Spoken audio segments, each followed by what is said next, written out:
టీవీకి స్వాగతం. ప్రజా సమస్యల పరిష్కార వేదికలో భాగంగా చిత్తూరు కలెక్టర్ కార్యాలయంలో జిల్లా కలెక్టర్ సుమిత్ కుమార్ ప్రజల నుంచి అర్జీలను స్వీకరించి సత్వరమే పరిష్కరించాలన్నారు.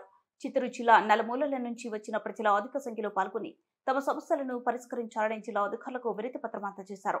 ఇందులో అధిక శాతం రెవెన్యూకు సంబంధించిన సమస్యలు అధికంగా ఉండడంతో అందిన అర్జీలకు వెంటనే జిల్లా అధికారులు స్పందించి సమస్యలను పరిష్కరించాలని జిల్లా కలెక్టర్ అధికారులకు ఆదేశించారు. ఈ కార్యక్రమంలో ట్రైనింగ్ కలెక్టర్ మరియు జిల్లా అధికారులు పాల్గొన్నారు.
రాష్ట్ర సచివాలయంలో పంచాయతీరాజ్ శాఖపై AP deputy CM Pawan Kalyan అధికారులతో వీడియో కాన్ఫరెన్స్ ద్వారా సమీక్ష నిర్వహించారు. పంచాయతీరాజ్ గ్రామీణాభివృద్ధి శాఖ ముఖ్య కార్యదర్శి శశిభూషణ్ కుమార్, కమిషనర్ కృష్ణతేజ, సంబంధిత శాఖల ఉన్నత అధికారులు, 26 జిల్లాల జెడ్పీటీసీఈఓలు, డిపిఓలు, డ్వామా పీడీలు, ఎంపీడీఓలు, ఈఓ, పిఆర్డీలు, పంచాయతీ కార్యదర్శులు, ఉపాధి హామీ పథకం ఏపీఓలు వీడియో కాన్ఫరెన్స్ ద్వారా ఈ సమీక్ష సమావేశంలో పాల్గొన్నారు. ఉపాధి హామీ పథకంలో చేపట్టాల్సిన పనులు ఆమోదం కోసం గ్రామసభ నిర్వహణ, అందుకు సంబంధించిన విధి విధానాలపై పవన్ కళ్యాణ్ దిశానిర్దేశం చేశారు. ఈ సందర్భంగా పవన్ కళ్యాణ్ మాట్లాడుతూ ఈ నెల 23న రాష్ట్రంలోని అన్ని గ్రామ పంచాయతీలు గ్రామ సభల నిర్వహణ చేపట్టాలని ఆదేశించారు. ఉపాధి హామీ పథకం పరిధిలో 46 రకాల పనులు చేపట్టవచ్చన్నారు. ఈ పథకం ద్వారా వేల కోట్ల రూపాయల నిధులు ఖర్చు చేస్తున్నామని, ప్రతి రూపాయిని బాధ్యతతో ఖర్చు పెట్టాలని, ఉపాధి హామీ పథకం లక్ష్యం అందుకోవాలని స్పష్టం చేశారు. జిల్లా స్థాయి అధికారుల నుంచి మండల, గ్రామ స్థాయిలో ఉన్న అధికారుల వరకు ఈ పథకం అమలులో బాధ్యత తీసుకోవాలని డిప్యూటీ సీఎం పవన్ కళ్యాణ్ పేర్కొన్నారు. ఒకే రోజు ఈ గ్రామ సభ తీర్మానాలు చేయాలి అనేది చాలామంది కోరికది. పంచాయతీరాజ్ వ్యవస్థలో గ్రామ పంచాయతీల నుండి జిల్లా పరిషత్ వరకు పటిష్టంగా ఉన్నప్పుడే నిజంగా మనం అనుకున్న అభివృద్ధి సాధించగలుగుతాం. అందుకని దాంట్లో భాగంగానే ఆగస్టు 23 తారీఖున రాష్ట్ర వ్యాప్తంగా 13,326 గ్రామ పంచాయతీల్లో ఇప్పుడు ఇంతకుముందు ఎన్నడూ లేని విధంగా ఒకే రోజున గ్రామ సభలు నిర్వహిస్తూ ఉన్నాం. ఈ గ్రామ సభల్లో ఉపాధి హామీ పథకంలో ప్రతి కూలీ కుటుంబం సంవత్సరంలో 100 రోజులు పనిచేసే విధంగా అవగాహన కల్పించాలి. కూలీలకి ఉన్న హక్కులను తెలియచేయాలి. రైతులకు ఉపాధి హామీ పథకాన్ని సద్వినియోగం చేసుకోవడానికి సంబంధించిన పనుల వివరాలను గ్రామ సభల్లో ప్రతి ఒక్కరికి అర్థమయ్యే విధంగా తెలియజేయాలి.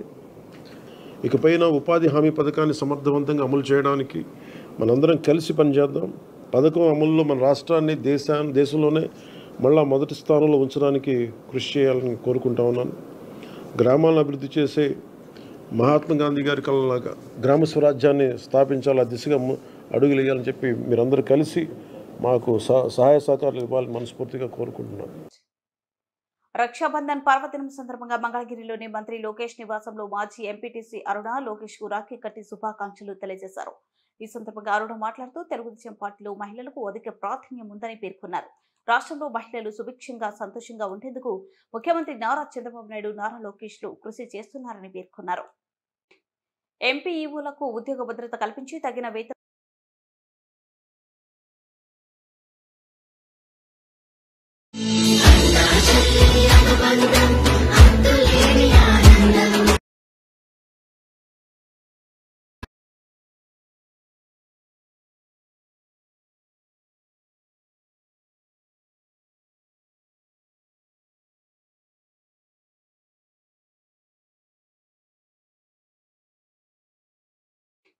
ఎంపీఈఓలకు ఉద్యోగ భద్రత కల్పించి తగిన వేతనం చెల్లించాలని చిత్తూరు జిల్లా కలెక్టర్ సుమిత్ కుమార్ కు వినతి పత్రం అందజేశారు. ఈ సందర్భంగా ఎంపీఈఓల రాయలసీమ జోన్ అధ్యక్షులు రెడ్డి ప్రసాద్ మాట్లాడుతూ గత 3 సంవత్సరాల క్రితం ప్రభుత్వం 250 మంది ఎంపీఈఓలను అనంతపురం జిల్లా నుండి చిత్తూరు జిల్లాకు తీసుకొచ్చి వ్యవసాయ క్షేత్రాల్లో రైతులకు సేవలు చేయాల్సిందిగా ఆదేశాలు జారీ చేశారని తెలిపారు.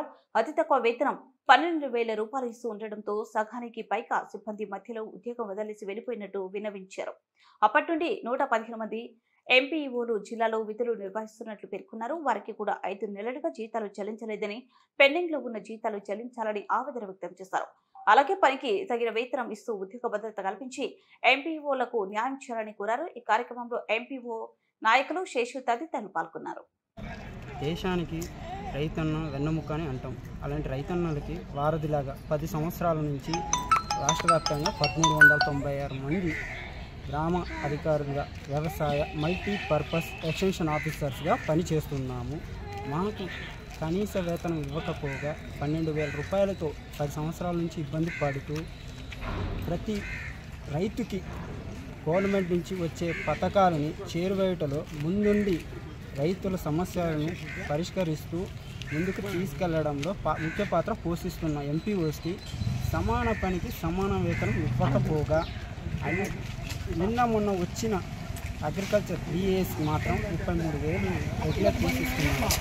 మాకు కూడా సమాన పని చేస్తున్నప్పటికీ సమాన హక్కు కలిగించి జీతాలు పెంచి మమ్మల్ని కూడా సాటి ఉద్యోగుల్లాగా గుర్తించాలని కోరుతూ రాష్ట్రంలో ఎక్కడా లేని విధంగా అనంతపూర్ జిల్లాలో అన్యాయం జరిగింది. మల్టీపర్పస్ ఎక్స్టెన్షన్ ఆఫీసర్స్ దయచేసి వాళ్ళని ఓడి వేసిన చిత్తూరు జిల్లాలో ఆ ఓడి క్యాన్సిల్ చేసి రిటర్న్ వేయవలసిందిగా అనంతపూర్కి కోరుతున్నాము.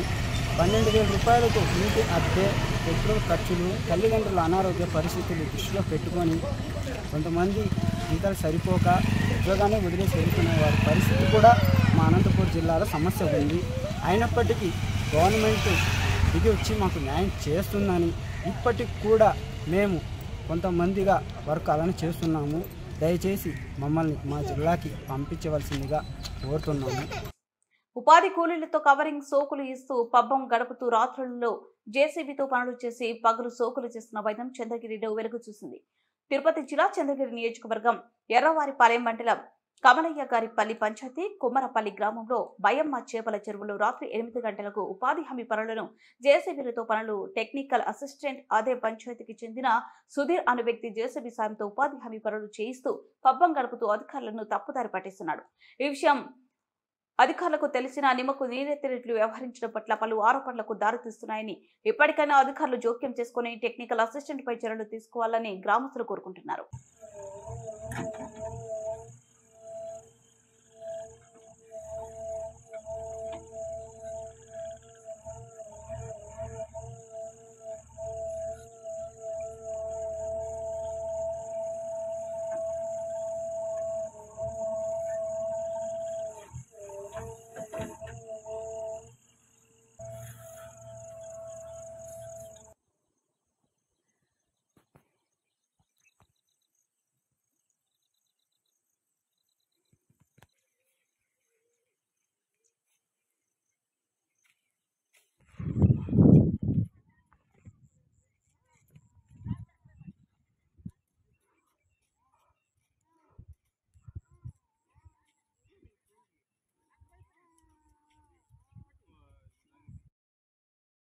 రాఖీ పౌర్ణమి సందర్భంగా లక్ష్మీనగర్ కాలనీలోని చిత్తూరు ఎమ్మెల్యే గురజాల జగన్మోహన్ కార్యాలయం నందు ఎమ్మెల్యే గురజాల జగన్మోహన్ కి చిత్తూరు నగర మాజీ మేయర్ కటారి హేమలత రాఖీ కట్టి శుభాకాంక్షలు తెలిపారు. అన్నయ్య అన్నావంటే ఎదురవనా